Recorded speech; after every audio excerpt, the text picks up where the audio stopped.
pretty amazing. I just got this illustrative cabinet, you know, to organize papers, drawings, whatever. Nice desk, heavy duty, for free.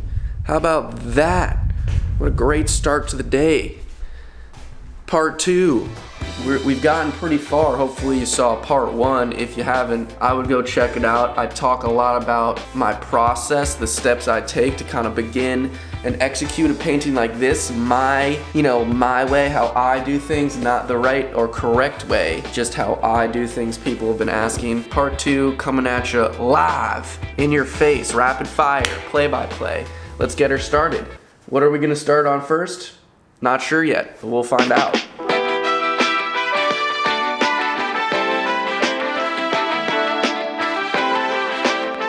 And as I'm sitting here foreshadowing what I need to do to complete it, I'm also making sure I don't think too hard. You know, it's very easy to think about what you want to do. It's never gonna get done just thinking about it, you know? I'm in my head a lot, and the most important thing for me to do is just kind of shut up and just spend time with it. Give it love and just put in the work, the doing, you know, the doing part. So let's go do.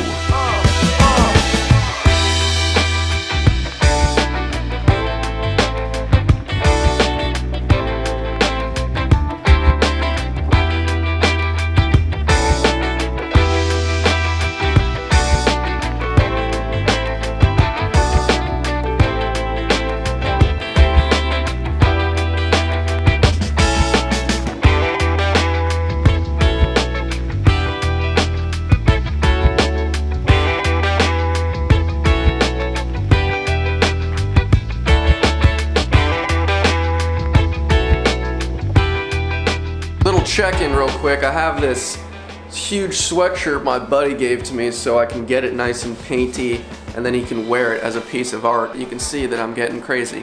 But I thought I'd mentally check in also where I'm at with this painting. I'm at the final stages of kind of these local colors, and I'm about to move on to the next stage, but I'm kind of just getting irritated with all these things I'm tweaking. It's just lines, and I don't want to move forward without making things how I want to. I'm not struggling with what I need to do. It's how to do it super efficiently, you know, the time it takes, and kind of just the strategy. I just thought that might be interesting for anyone watching, and I thought I'd just document it and tell you. Maybe you care, maybe you don't. I do. Let's just keep going.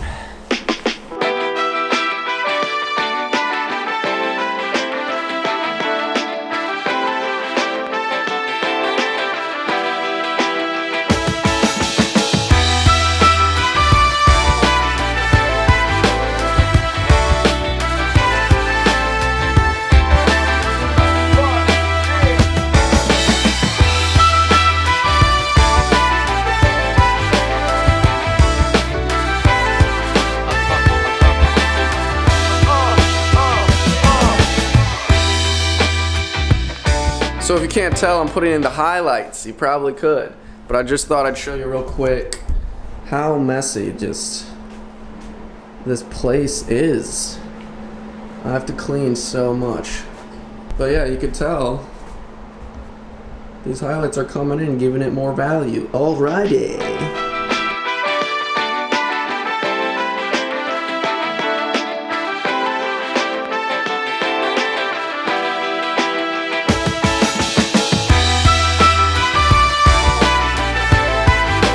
So I've really lost track of what I've said throughout this video. This is like the 5th day I've been working on this canvas. It's really coming together. Like, it's super close. I have a couple more things to add, clean it all up. We're gonna hit it with some sort of spray painted background. I'm not sure which color yet. Yeah, I've also pretty much killed all of my white for this project, which is hilarious.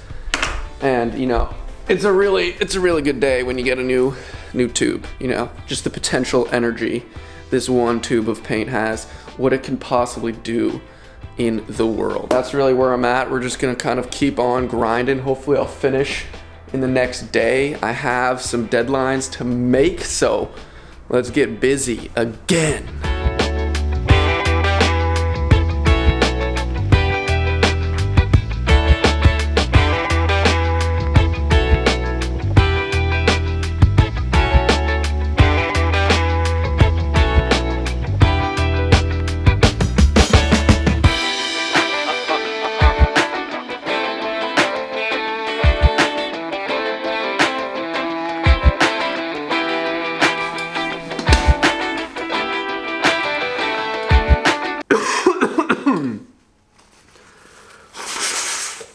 I'm repainting the ears because I've ignored them throughout the whole painting process. That usually happens to me. I focus on like the main idea, really develop it, you know, detail, and then the smaller whatever elements get kind of left behind. I've shown the ears no love at all, and they deserve some love. Even though they're, you know, really not that important within the painting, you know, this portion of the painting is kind of like the money maker. Every little aspect and, you know, part of the painting should be held to the same quality and be equally as important, or else you're kind of just, you know, picking favorites and it's not going to be a complete piece of work. I don't know, that's how I think of it. So I'm repainting the ears completely, giving them the love and attention they deserve and need, and then I'm going to pretty much be here forever cleaning everything up. What a strenuous, slow, tedious process, but in the end, it's gonna be worth it all. I'm getting sick out here, you know?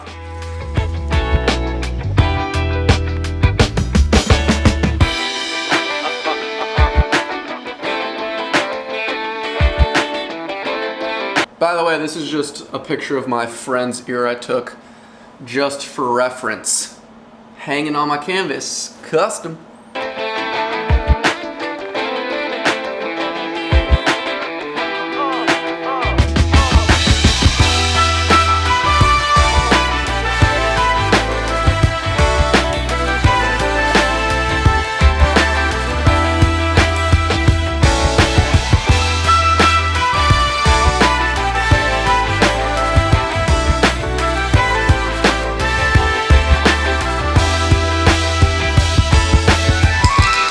Flame blue spray paint, in case you're wondering. I'm not sure what color it is, but all the tedious effort, all the torture with lines and all the work, it was all worth it for this next part, peeling the tape away. Woo!